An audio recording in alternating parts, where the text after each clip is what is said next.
ओम श्री परमात्मा ने नमः। मैं प्रोफेसर हृदय अवस्थी आयुर्वेद एनाटॉमी योग एंड स्पिरिचुअलिटी चैनल पर आप सभी का हार्दिक स्वागत करता हूं। और आज हम पंचतंत्र की एक कहानी आपको सुनाने जा रहे हैं, बुद्धि की विजय, या बुद्धिक बल जो है शारीरिक बल से ऊंचा होता है। इसकी कहानी एक सुनाने जा रहे हैं हम आपको। हमारे बीच में ये बच्चे आए हुए हैं और इनको इसकी कहानी सुनाते हैं।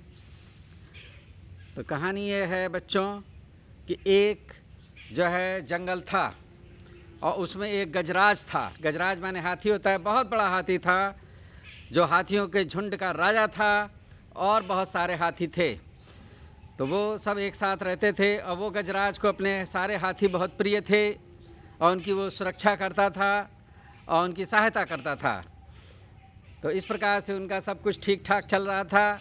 एक बार जो है जंगल में अकाल पड़ा और उनको खाने की समस्या बहुत बड़ी पड़ी।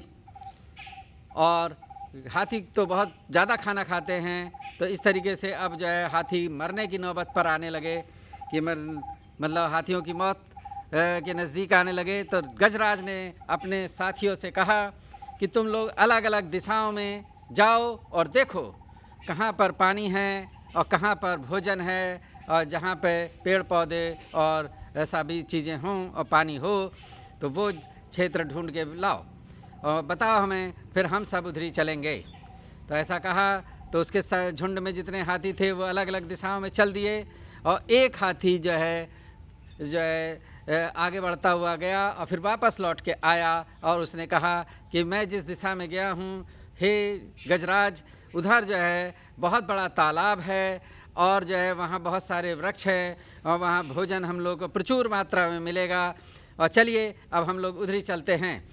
तो उसकी बात को मान करके पूरे हाथियों का झुंड उधर चल दिया और वो जो है बहुत दूर था। तो उस दूर तक पहुँच करके और उन्होंने देखा बहुत बड़ा तालाब है, पानी मिला उन्हें और भोजन मिलने लगा। इस प्रकार वो खुश हो गए। और जब वो चलते थे तो वहाँ पर कि छोटे छोटे खरगोश भी थे और हाथियों के तो पैर बहुत बड़े बड़े होते हैं और जब वो झुंड में चलते थे तो वो छोटे खरगोश उन पैरों के नीचे दब के मरने लगे।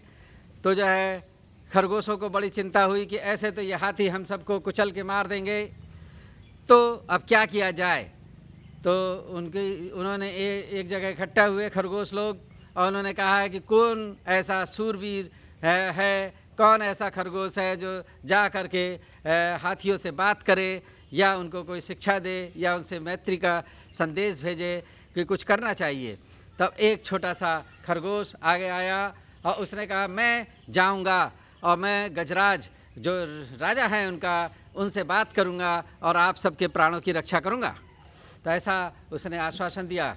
तो उन सभी खरगोशों ने कहा ठीक है, तुम भाई जाओ और हम सब के प्राणों की रक्षा करो, वरना ऐसे तो थोड़े थोड़े करके हम सब मर जाएंगे।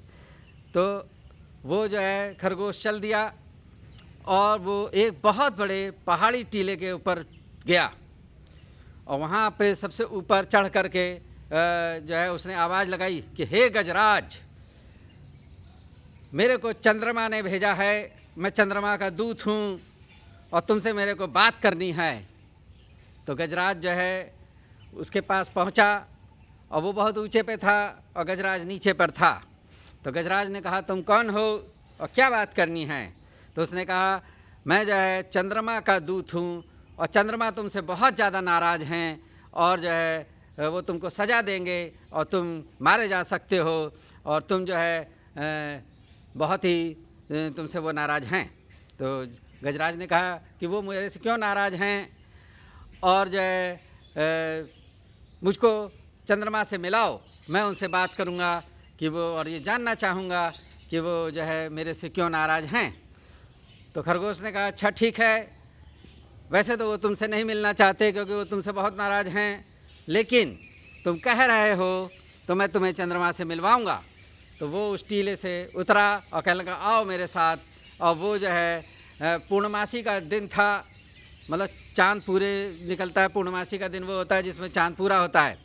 और वो तालाब के पास गजराज को ले गया और उसने कहा कि देखो, उसने दिखाया पानी शांत था और चंद्रमा उसकी छाया उस पर पड़ रही थी।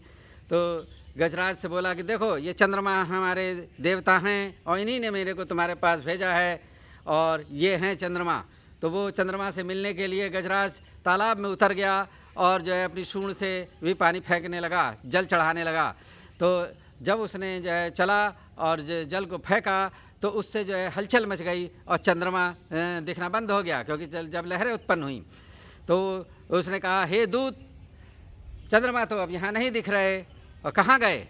तो उसने कहा, खरगोश ने, कि चंद्रमा तुमसे बहुत ज़्यादा नाराज़ हैं क्योंकि तुमने इस तालाब के पानी को रोज़ तुम लोग गंदा करते हो और खरगोशों को मार रहे हो। और खरगोश जो है चंद्रमा को बहुत प्रिय हैं, उन्होंने ही हम सबको जो है यहाँ पर रखा है और चंद्रमा हम लोग को बहुत मानते हैं, इसलिए चंद्रमा तुमसे नाराज़ हैं, इसलिए अब वो तुमको नहीं दिख रहे। तो उसने कहा, मेरे को क्या करना चाहिए? तो उसने कहा कि हे गजराज, चंद्रमा ने कहा है कि तुम जो है ये क्षेत्र छोड़ करके चले जाओ और यहाँ पर पानी को शुद्ध रहने दो और हम लोगों को न मारो।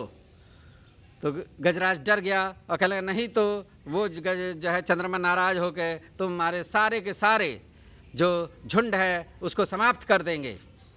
तो गजराज डर गया और वो डरने के बाद उसने अपने झुंड में आके कहा कि चंद्रमा को मैंने देखा और उनसे मिला और चंद्रमा बहुत हमसे नाराज़ हैं, अब हम लोग को यहाँ नहीं रहना चाहिए।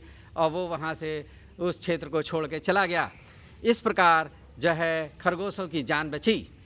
तो ये कहानी बच्चों को ये चीज़ सिखाती है कि बुद्धि के बिना बल व्यर्थ होता है। जो शारीरिक शक्ति है, क्योंकि हाथियों में शारीरिक शक्ति ज़्यादा थी और खरगोश में बुद्धि का बल था, तो बुद्धि के बल से हम शारीरिक शक्ति वाले लोगों को हरा सकते हैं। तो बलवान शत्रु को बल से नहीं बुद्धि से जीता जा सकता है। तो ये कहानी हमें सिखाती है कि शत्रु चाहे जितना बलवान हो, लेकिन बुद्धि के बल से हम उसको जीत सकते हैं। तो बुद्धि ज़्यादा महत्वपूर्ण होती है, ना कि शारीरिक बल। इसलिए आप लोग शिक्षा ग्रहण करें, ज्ञानवान बने और अपने बुद्धि के बल को बढ़ाएं, जिससे आगे आपको सफलता मिलती रहे और आपका जीवन और सफल हो। तो अब एक जना आइए और बताइए कि इस कहानी से आपने क्या शिक्षा ली। हाँ भाई आइए, अभिषेक जी आइए, कैमरे के पास आइए और बताइए। और पास में आइए, और पास आइए, और पास आइए और बताइए आपने इससे क्या शिक्षा ग्रहण की। से बुद्धि से काम लेना चाहिए। हाँ, बुद्धि बल जो है शारीरिक बल से बड़ा होता है और खरगोश के पास बुद्धि ज़्यादा थी और इसलिए वो हाथी इस पर विजय पाया। Thank you. आइए, अब आप आइए दीपक जी, जल्दी आइए और बताइए आपने इस कहानी से क्या शिक्षा ग्रहण करी। बुद्धि से ये बात को सीखना चाहिए। हाँ दूसरे का हाँ, तो जो है बुद्धि बल सबसे बड़ा होता है, इसलिए आप लोग पढ़ें और शिक्षा ग्रहण करें, जिससे आप भी बड़े बन सकें और आप विजय प्राप्त करें। Thank you. बैठिए। तो अगर ये कहानियाँ आपको पसंद आ रही हैं और पंचतंत्र की इससे ज्ञानप्रद है, तो अपने मित्रों में, अपने छात्रों में, अपने विद्यार्थियों के ग्रुप में और गुरुओं के ग्रुप में जो है फेसबुक, व्हाट्सएप के माध्यम से जो है शेयर करें और चैनल को सब्सक्राइब करें, बेल आइकन को दबाएं। Thank you all.